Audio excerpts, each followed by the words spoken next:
Well, back in 1982, Merle Haggard had a song, Are the Good Times Really Over? And he was observing what was going on in the country at that time. And I was listening to that song this week, and I thought, there's a lens of looking at this song that Merle was speaking prophetically. And what I don't mean is he was somehow magically predicting the future, but that he was using his voice to speak something, to speak a destiny.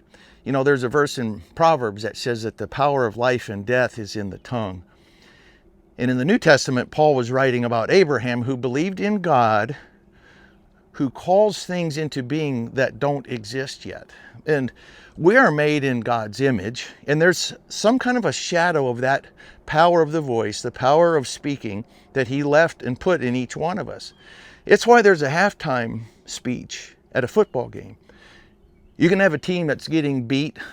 They're outmanned, outplayed, out everything in the first half. And really, there's no human hope for recovery.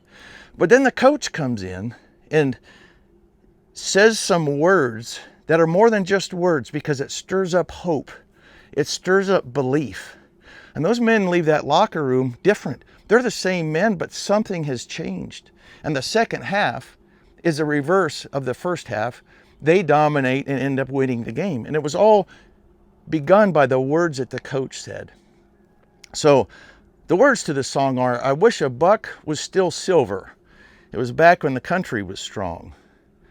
Back before Elvis and the Vietnam War came along, before the Beatles and yesterday, when a man who could still work still would. Is the best of the free life behind us now? And are the good times really over for good? Are we rolling downhill like a snowball headed for hell, with no kind of chance for the flag or the Liberty Bell? I wish a Ford and a Chevy would still last 10 years like they should. Is the best of the free life behind us now, and are the good times really over for good? And then there's kind of a pause, kind of like the halftime speech.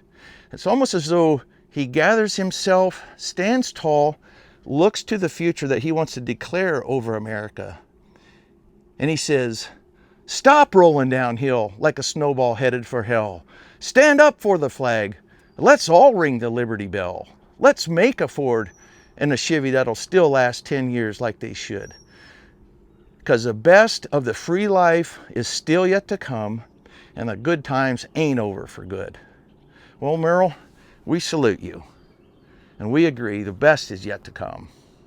Welcome to the Great Awakening.